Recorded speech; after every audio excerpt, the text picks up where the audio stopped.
안녕하십니까. 지금부터 몇 차례에 걸쳐서 필로칼리아에 대해서 강의하겠습니다.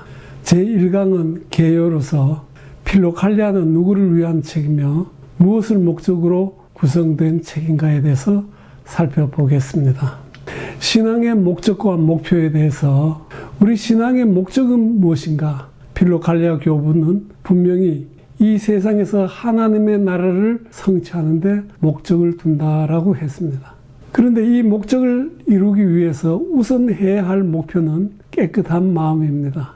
우리나라 말로 목적과 목표에 대해서 명확히 구분하지 않고 혼돈해서 사용하고 있지만은 헬라어로는 목적을 완전이라는 의미로서의 텔로스라는 단어를 사용하고 그 목적을 이루기 위해 필수적인 수단과 과정을 목표라고 합니다. 이것을 스코포스라는 헬라어 단어를 사용합니다.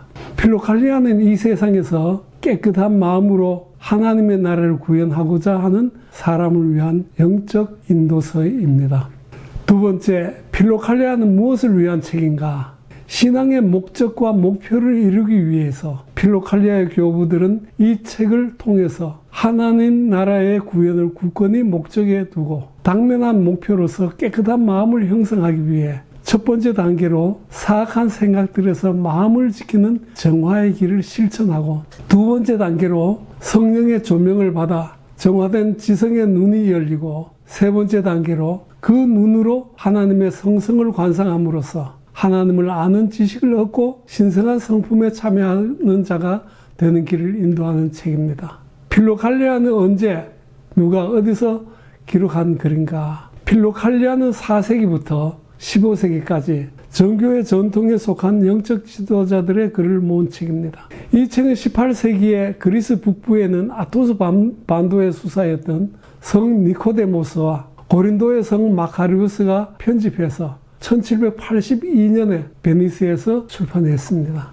이 책의 제2판은 1893년에, 제3판은 1953년에서부터 63년 사이에 아테네에 있는 아스티르 출판사에서 총 5권으로 출판했습니다. 이 책에 수록된 글의 저자는 총 27명인데 제1권에 나오는 요한 카시아누스만 제외하고는 모두 동방교회의 교부들입니다. 요한 카시아누스에 대해서는 나중에 다시 언급할 계획입니다. 언어는 필로칼리아 원본은 원래 2개의 라틴어 본문을 제외하고는 헬라어 고어로 기록되었습니다. 이 두 라틴어 원문조차도 비잔틴 시대의 헬라어로 번역되었습니다. 이 책에 수록되지 않은 교부들의 글이 방대해서 아직도 필로칼리아 수집가들이 수집하고 있는 중입니다. 슬라브 번역본은 1453년에 비잔틴 기독교 시대가 막을 내리고 그 세력의 중심이 러시아 정교회로 이전되면서 18세기의 러시아의 수도사 파이시벨리치코프스키가 본문 일부를 슬라브어로 번역해서 도브로 톨루비에라는 러시아어 제목으로 출판했습니다. 1822년에 모스크바에서 재판되었는데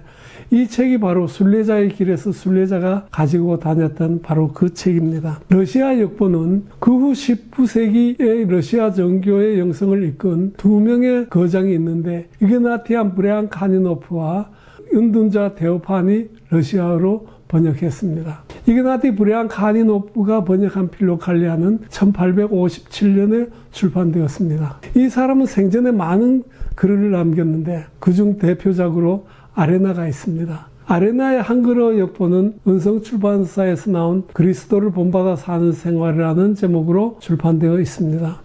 또 한 번역자 은둔자 테오판도 번역을 했는데 헬라어 원본에 없는 본문을 삽입하고 원문 중 일부를 생략하거나 의역했습니다. 은둔자 테오판의 저서 중에 은성출판사에서 출판한 기도의 기술이 있는데 이 책은 필로칼리아에 나오는 교부들의 글을 기록한 개인 노트를 편집한 책입니다.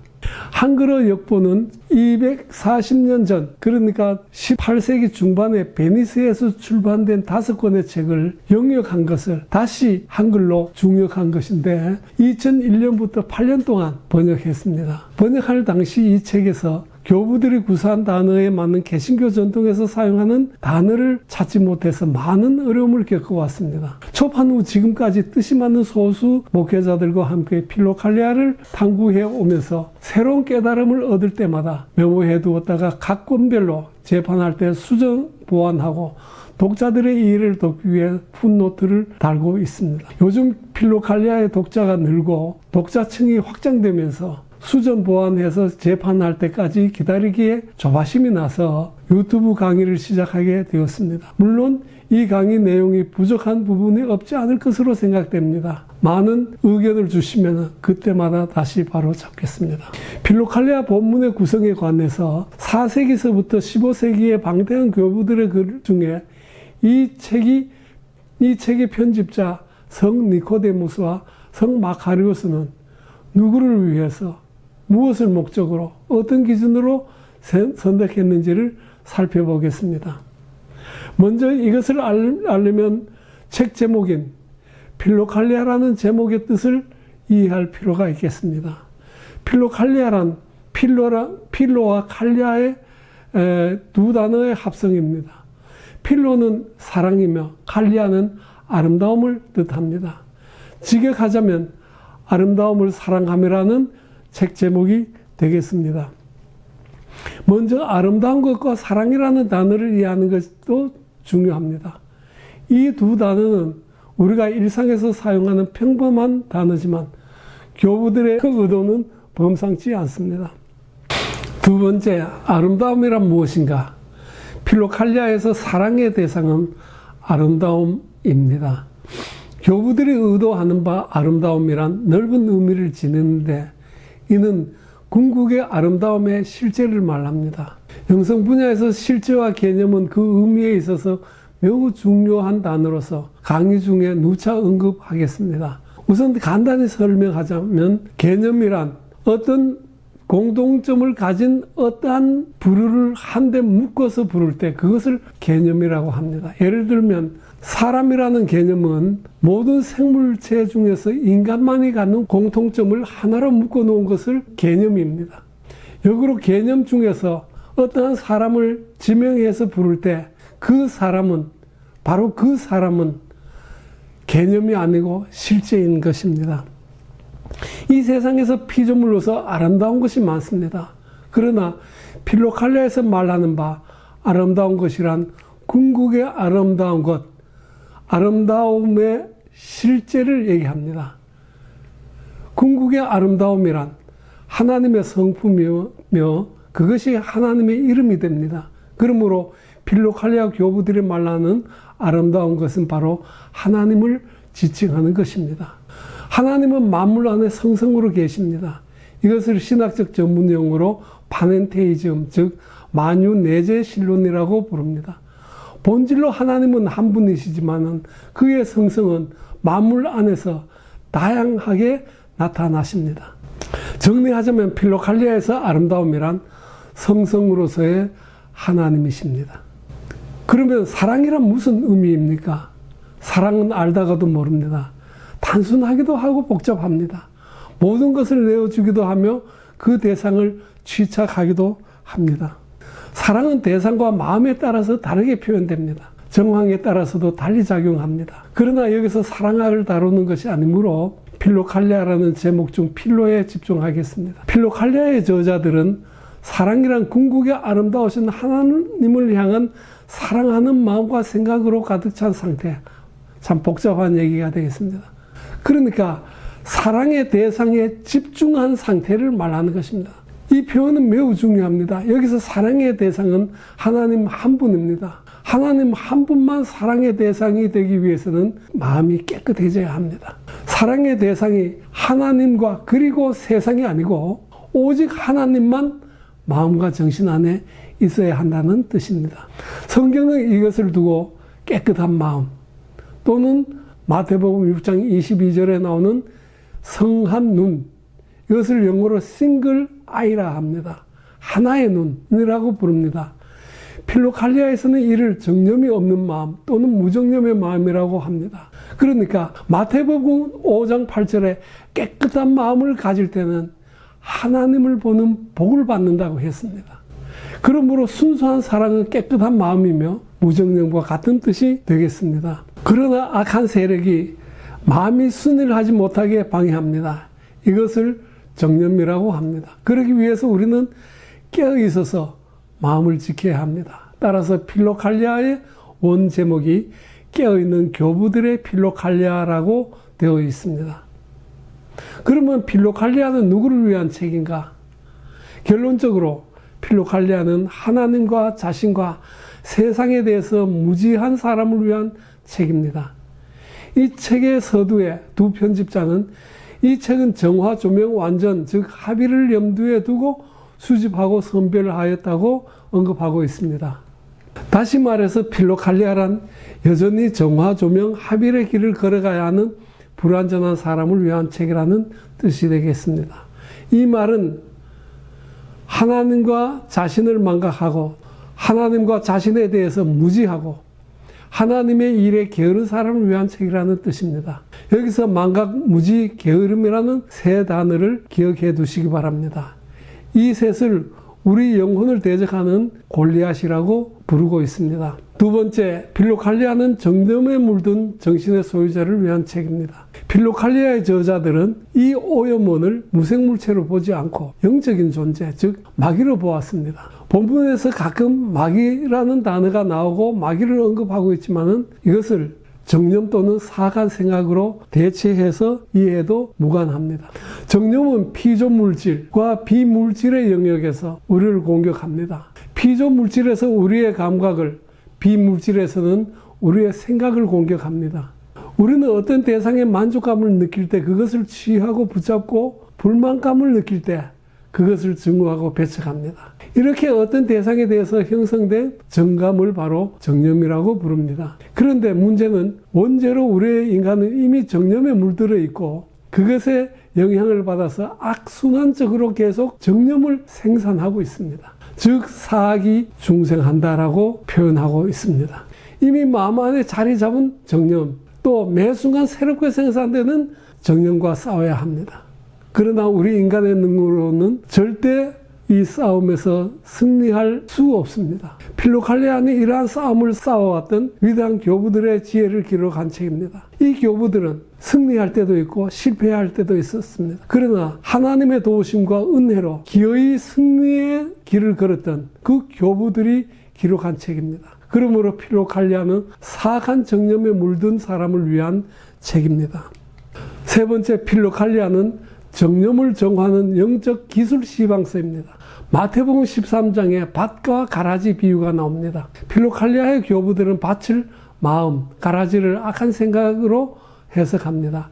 이 밭은 여러 개의 밭이 아니고 하나의 밭을 여러 상태로 표현하고 있습니다. 길가, 돌밭, 가시밭, 옥토로 변화하는 영적 여정을 얘기하는 것입니다. 필로칼리아에서는 여정자의 영적 진보에 따라서 세 단계로 나눕니다. 첫 번째 초보자, 두 번째 중급자, 세 번째 완전한 자. 그리고 이들은 각기 처한 상황에 따라서 또 세 단계로 나눕니다. 정화, 조명, 합일로요. 어떤 사람이 영적 진보에 어떠한 상태에 있든지 간에 가장 먼저 해야 하는 것은 정화입니다. 정화는 정념과 사악한 생각이라는 장애를 제거하는데 최우선 과제이기 때문에 그렇습니다. 이러한 장애들이 제거되는 정도에 따라서 여정은 쉬워집니다. 필로칼리아의 각 단계와 상황에 따라서 정념에 대적하는 실천적 지혜를 담고 있으므로 정념을 정하는 영적 기술의 시병서라고 말해도 무방하겠습니다. 네 번째, 필로칼리아는 정적으로 안내하는 길잡이입니다. 마음이 순일하고 단순하고 깨끗하게 하는데 장애들이 제거될 때 저절로 깨끗한 마음이 되고 또 하나님의 은혜로 인해서 하나님을 뵙게 됩니다.